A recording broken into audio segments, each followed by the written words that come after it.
ভারতে যদি দাম বেড়ে থাকে, ভারত যদি এক্সপোর্ট করতে না চায়, অনেক কিছু থাকতে পারে এর মধ্যে।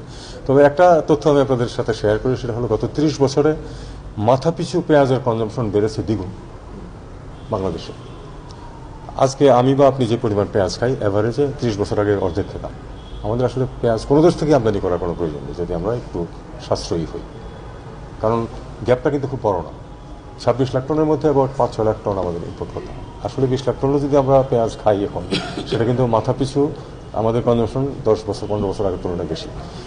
এটা বাজার ডিসাইড করবে, তবে যাতে কোনো সিন্ডিকেট না হয় সেটুকু সরকার দেখবে। প্রিয় নাম্বার সেট করে বিকাশে সেন্ড মানি করুন ফ্রি।